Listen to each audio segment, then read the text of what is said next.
516 Project. It's your boy Chris Davenport. So excited to dive in to our next sermon or our next devotional today as we're wrapping up our John series, and we're looking at John chapter 7. So if you have your Bibles, go ahead and turn to John chapter 7. And your big idea today is the right way to spend your time. You know, there's a right way that we could be spending our time. And that's kind of what I want to talk about today. And even ask questions like, how are you spending with your time? What are you doing with your time? Is your time surrendered or centered around Jesus? Because that's the best thing that you can do with your time, is center it around Jesus. I think of back in the day, my stepdad loved Flavor Flav.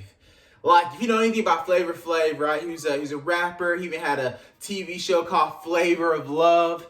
And if you remember, though, he would always dress fresh, you know? Like, he always looked good. He would wear a suit, maybe a top hat, some golds, some chains.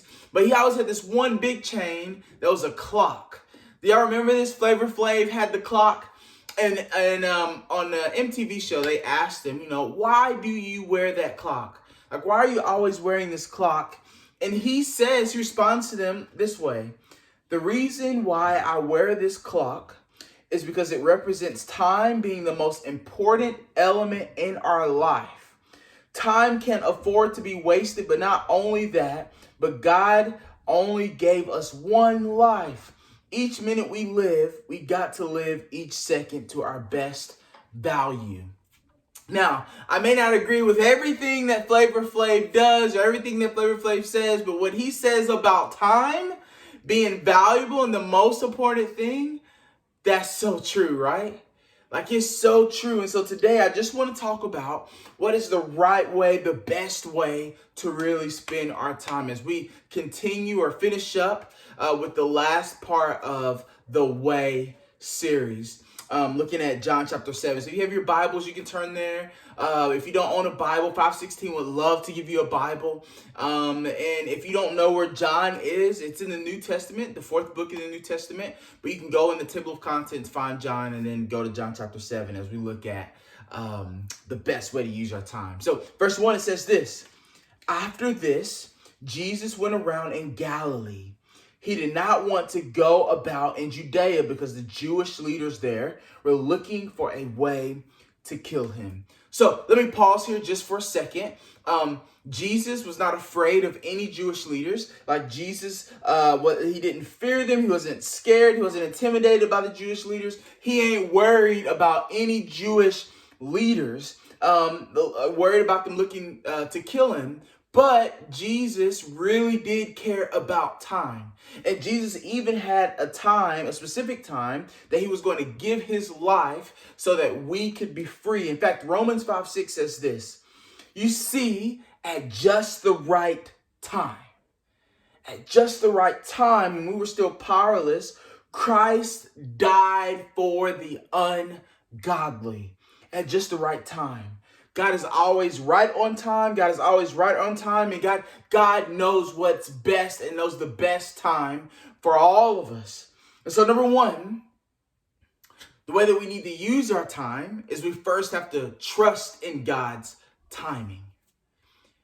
To operate our time well, we have to trust in God's timing. It may not be that time for you to get that job. That doesn't mean you should abandon God.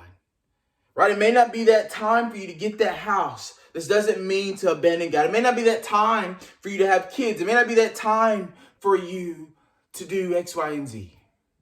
But it doesn't mean that you should abandon God.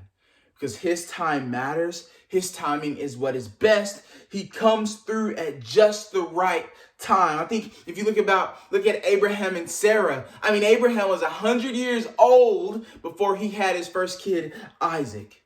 What about God asked Abraham to sacrifice Isaac?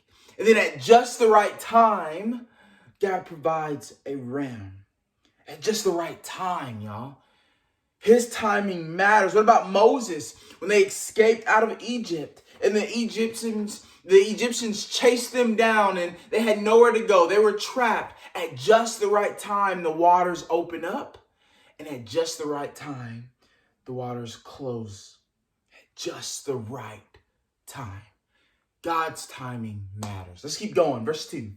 When the Jewish festival of tabernacles was near, if you don't know what the Jewish festival of tabernacles, this was a festival that they celebrated because when they escaped Egypt, they were in the wilderness. And so they would celebrate God providing to them while they were in the wilderness. And so this is a time of remembrance for them, a celebration for them, that God was just continually to provide for them back then, and that he was still going to provide to them today. But if I'm honest with you, although they would celebrate this, they struggled during that time. Like if you read back in the Bible, they were always complaining, always mad, always upset about if God was really going to provide for them or not. And they would worry about things that was just out of their control.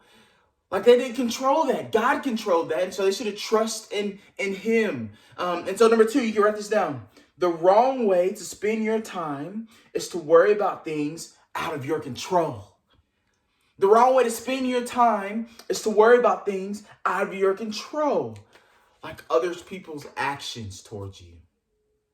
Like a lot of times we worry about or we stress out about what people do to us and how they are offensive or them offending us. Like we cannot spend our time worrying about things that are out of our control, spending our time being upset at things that are out of our control. Like we don't got time for that. Like God doesn't mold time for that. We shouldn't be stressed out about what other people say about us, what other people think about us, how other people respond to us, what people do when they cut you off in traffic, or the anger that people give, or the looks that you get. Like you don't have the time to dedicate towards that.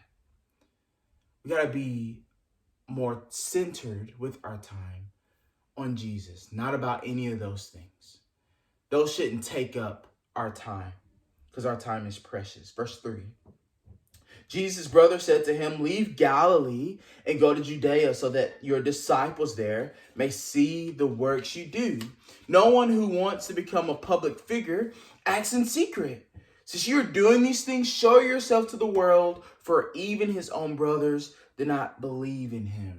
And so his brothers are basically saying, like, listen, you've been doing all these miracles in Galilee. Like, you may think you're some kind of big time Jesus, but this is just JV level. Why don't you do those miracles over there, where it's going to be a big time, where there's going to be a lot of people? Like if you want to be this public figure, go do it at the Festival of Tabernacles. And they're really saying this because they honestly didn't believe in him.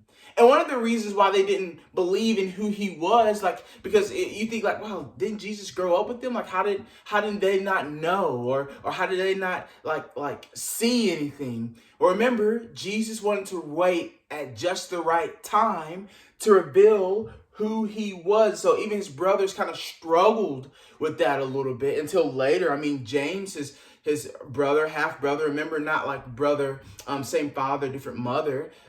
We all know who Jesus' father is. His father is in heaven, not Joseph, right? And so like different father, same mother, kind of deal. But they struggled in believing because Jesus waited to the right moment to reveal who he was. And so it says in verse 6, therefore Jesus told them, "My time is not yet here." Now, when he mentions that, he's not saying like he can't go to the festival because of his time is not yet. He's saying like it's not his time to die, so he's not going to do these big miracles and get chained up and get crucified in that moment. Like that's not the festival that he is supposed to die in. And so he's saying, so what you'll see later is he's still going to appear in this festival, but he's going to be hidden a little bit. Like people are not going to see him and not going to know he's there, but he's going to show up. So he's not lying when he says my time is not yet here. He's just saying that he's not going to do any drastic miracles in Judea to reveal that he is there. And so I love the way that he handles it. Let's continue. The world cannot hate you, but it hates me because I testify that its works are evil. You go to the festival. I am not going up to the festival because my time has not yet fully come. After he had said this, he stayed in Galilee. And then verse 10, it says this. However, his brothers had left for the festival. He went also not publicly, but in secret. Now, at the festival, the Jewish leaders were watching for Jesus and asking, "Where is he?" Among the crowds, there was widespread whispering about him. Some said he is a good man. Others replied, "No, he deceives the people." But no one would say anything publicly about him for the fear of the leaders. So three things are happening here. Some are saying he's a good man. If I'm honest with you, Jesus can't just be a good man. Like, he's more than that. Like, he is the God of the universe. I mean, he's the creator of all things. Like, our time should be centered around him. Our worship, our lives should be centered around him. Like, these people saw everything that he did, all the good that he did, like raising Lazarus from the dead, healing people from leprosy, giving people eyes to see, giving people, helping the lame walk, giving people breath to speak. Jesus did all these miracles to point back to who he is. And so number 3, we should spend our time seeking Jesus. The same way these people are looking for him in the festival, like we should spend our daily time seeking him, seeking what he wants for our life, what we're supposed to do with our life, how to be in God's will. Like, we should spend our time seeking him, and to know that he's not just a good man, that he's not deceiving anyone. So not only does Jesus proclaim to be God, but his actions reveal him being God. But here's the terrible thing. No one would say anything publicly about him for the fear of the leaders. Now, this is what I wouldn't want for people to not talk about Jesus. Because there's a lot of Christians today that are like, you know what, just by my actions, I'm going to show him. I'm not going to say anything. I think Satan wants you not to say anything. He wants you to be quiet. But Jesus calls all of us to speak about him and about him being the center of our life. And so if all this is true about Jesus and who he says he is, if it's true that Jesus turned water into wine, if it's true that Jesus helped the lame walk, if it's true that Jesus fed the 5,000, if it's true that he walked on water, that he was healing the blind, that he was raising people up from the dead, that he was healing people of leprosy, that he was curing people from demon possession, that he was healing a man's ear, that he resurrected from the dead, if all of this is true, then he is worthy to be the center of our time. He is deserving to be the center of our life. He is deserving to our worship. He deserves your time. And so maybe you're here today and you're not a Christian. And you're like, well, what does that look like for me? Romans 10:9 says this: if you confess with your mouth that Jesus is Lord and believe in your heart that God has raised him from the dead, you can be saved. And then from then on, you should be surrendering. God, thank you so much for this day. God, thank you so much for everything that you do for us, Lord. Thank you for life and breath. God, I pray that we truly spend our time serving you. That's in Jesus' name. Hey, hope y'all have a good day. I love y'all. Always remember, be a bridge.